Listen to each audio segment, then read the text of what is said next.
بسم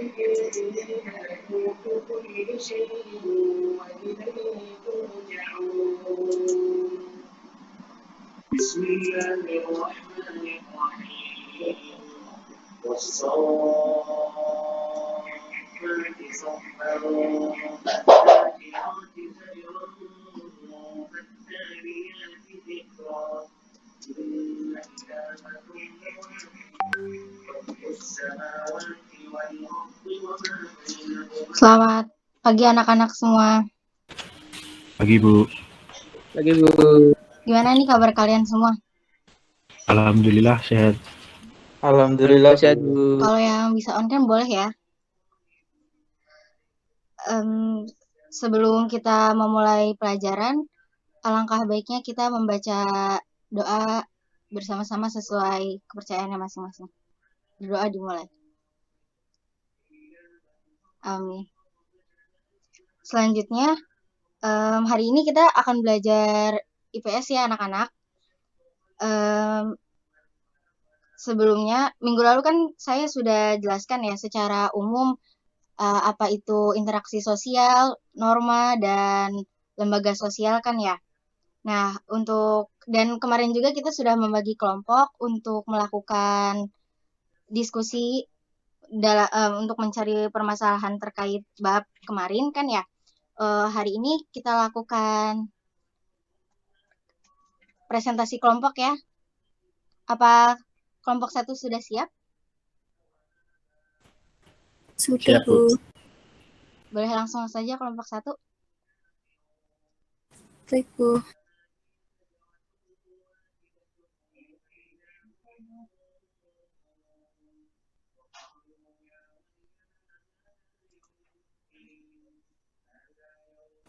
Apa sudah terlihat, Bu? Sudah. Baik, sebelumnya Assalamualaikum warahmatullahi wabarakatuh. Terima kasih atas waktu yang telah diberikan oleh kelompok 1 untuk mempresentasikan hasil diskusi kami. Kelompok 1 beranggotakan saya, Yavi, dan teman saya, Afariski dan Vicky. Di sini kami membahas tentang interaksi sosial, norma, dan lembaga sosial. Pengertian interaksi sosial.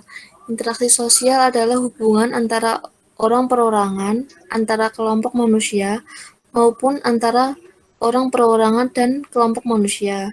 Faktor-faktor yang mempengaruhi interaksi sosial antara lain imitasi, sugesti, identifikasi, dan simpati. Selanjutnya ada ciri-ciri interaksi sosial. Ciri-ciri interaksi sosial yang pertama jumlah pelaku 2 orang atau lebih. Yang kedua berlangsung secara timbal balik. Yang ketiga adanya komunikasi antar pelaku dan adanya tujuan tertentu.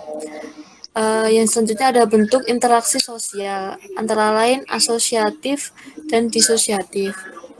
Slide selanjutnya akan dijelaskan oleh Alfariski. Ya, selanjutnya ada norma dan nilai. Norma itu adalah aturan atau kaidah yang menjadi pedoman tingkah laku. Apakah tingkah laku kita itu sudah benar atau salah? Nah, di dalam masyarakat dikenal dengan 4 tingkatan norma, yaitu yang pertama dari cara atau usage, kedua kebiasaan atau verb away, yang ketiga tata kelakuan atau mores, dan yang keempat adat istiadat atau custom. Kalau nilai adalah sesuatu yang dianggap baik dan buruk dalam masyarakat. Nilai dibangun oleh masyarakat sehingga sifatnya kontekstual. Nilai dan norma itu sudah dikenal, diakui dan dihargai, akan ditaati dalam kehidupan sehari-hari. Lalu selanjutnya ada lembaga sosial. Lembaga sosial itu merupakan lembaga yang mengatur rangkaian tata cara dalam memenuhi kebutuhan manusia dalam menjalani kehidupan dengan tujuan mendapatkan keteraturan dalam hidup. Fungsinya yaitu yang pertama, memberi pedoman pada masyarakat agar tidak menyimpang. Yang kedua, menghimpun dan mempersatukan anggota agar tercipta integrasi masyarakat. Dan yang terakhir adalah mengadakan kontrol sosial. Next. Mungkin ini selanjutnya dibacakan oleh Vicky ya. Oke, macam-macam lembaga sosial.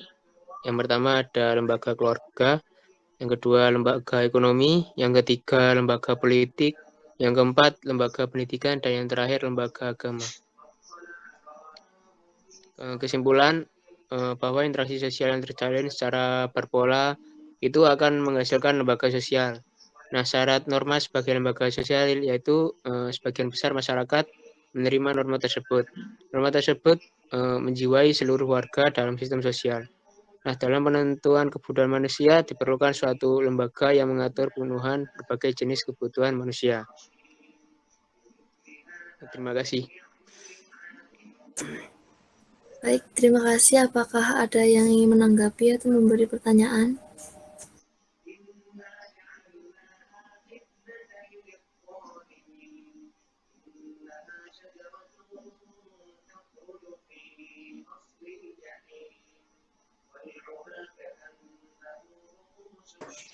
Izin bertanya untuk kelompok ini. Silakan Anam.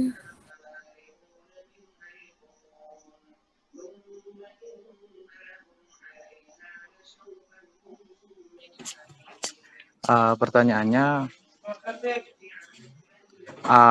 apa yang dimaksud asosiatif dalam bentuk interaksi sosial? Itu. Baik, untuk pertanyaannya ditampung dulu ya. Ada pertanyaan selanjutnya? Izin bertanya, Bu.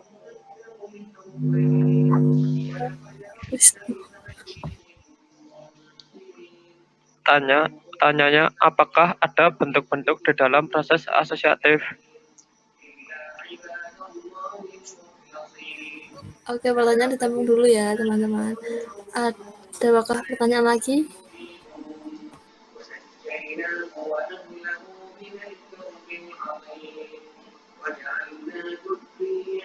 Saya izin bertanya, Bu.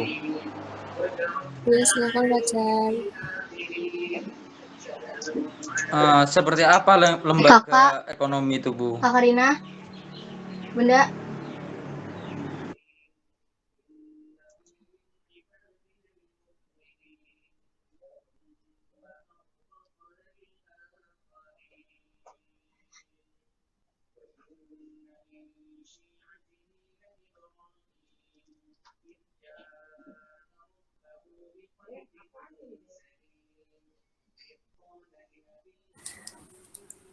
Oke, apakah ada yang ingin menjawab pertanyaan dari Anam, dari Wisnu, dan dari Fajar, teman-teman semua?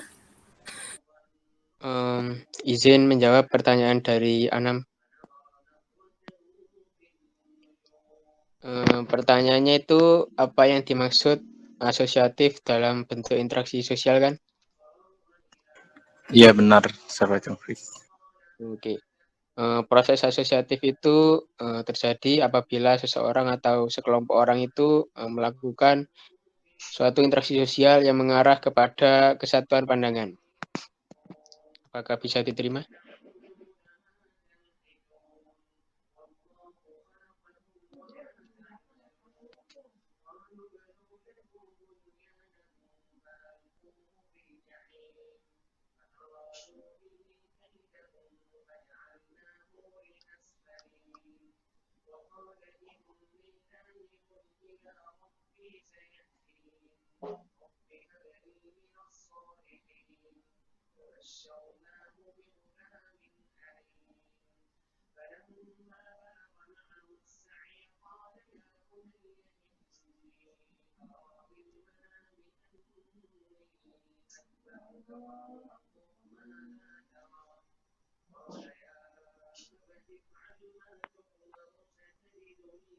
Ingin menjawab, apakah saya boleh menjawab pertanyaan kedua teman-teman?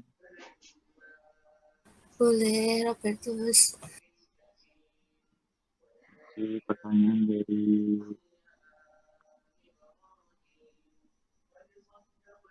Wisnu, apakah ada bentuk di dalam proses asosiatif? Bentuk dalam proses asosiatif ada 3 bentuk. Yang pertama adalah kerjasama, yaitu bersama memiliki tiga bentuk kerjasama, yaitu kolaborasi, kompromi, arbitrasi, mediasi, konsiliasi, toleransi, kalimat, dan aktivitas. Yang kedua adalah akomodasi, cara menyelesaikan pertentangan tanpa menunjukkan pihak lawan sehingga lawan tidak kehilangan kepribadiannya. Yang ketiga, asimilasi, cara bersikap yang bertingkah laku dalam mengikuti perbedaan untuk mencapai kesatuan pikiran dan pendapat. Jawabannya apakah bisa diterima federalisme?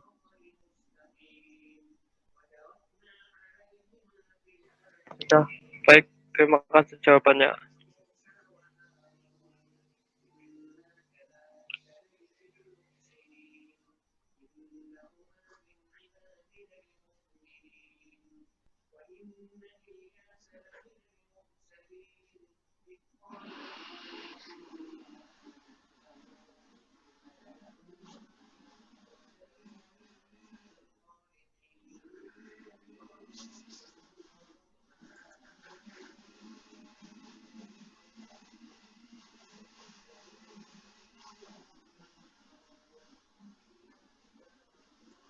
Ini yang soal nomor 3, apa ada yang ingin menjawab? Kalau tidak ada yang menjawab, saya saja yang menjawab ya. Jadi tadi itu pertanyaannya seperti apa lembaga ekonomi? Gitu bukan, Fajar? Ya, Bu. Ya. Bu, saya ingin menjawab, Bu. Oh iya. Silakan Jasman.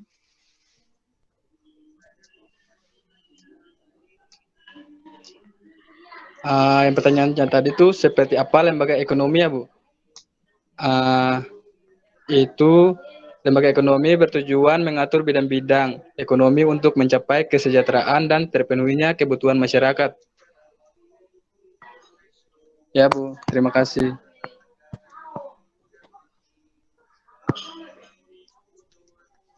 Apakah Fajar dapat diterima?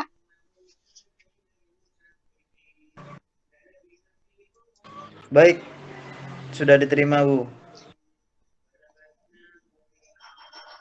Boleh ditutup kelompok 1. Demikian presentasi dari kelompok 1. Bila ada salah kata mohon dimaafkan. Wassalamualaikum warahmatullahi wabarakatuh. Waalaikumsalam. Waalaikumsalam warahmatullahi wabarakatuh. Terima kasih, Bu. Waalaikumsalam warahmatullahi wabarakatuh. Ya, untuk kelompok 1, terima kasih ya sudah mempresentasikan. Presentasinya sangat jelas dan bagus. Dan ya, sama-sama, Bu. Untuk kelas ini sangat aktif sekali ya, semuanya menjawab pertanyaan dan mendengarkan dengan baik. Di sini saya ingin menambahkan sedikit saja. Jadi manusia itu dikenal sebagai makhluk sosial, makhluk ekonomi, karena manusia selalu menginginkan memenuhi kebutuhannya dan dengan cara yang rasional sehingga dapat mencapai kesejahteraannya masing-masing. Dalam rangka memenuhi kebutuhan itu, manusia harus melakukan adanya interaksi dengan orang lain, baik secara individu maupun secara kelompok. Dan dengan adanya lembaga dapat digambarkan suatu organ yang berfungsi dalam kehidupan masyarakat. Lembaga sosial juga adalah sebuah keseluruhan dari sistem norma yang terbentuk berdasarkan tujuan dan fungsi dalam masyarakat. Ya, segitu saja materi hari ini dari saya. Sebelum kita mengakhiri, mari kita membaca doa bersama-sama sesuai kepercayaannya masing-masing. Amin. Ya. Untuk kelas kali ini saya tutup ya. Assalamualaikum warahmatullahi wabarakatuh. Waalaikumsalam warahmatullahi wabarakatuh. Terima kasih, Bu. Terima kasih, Bu. Terima kasih, Bu.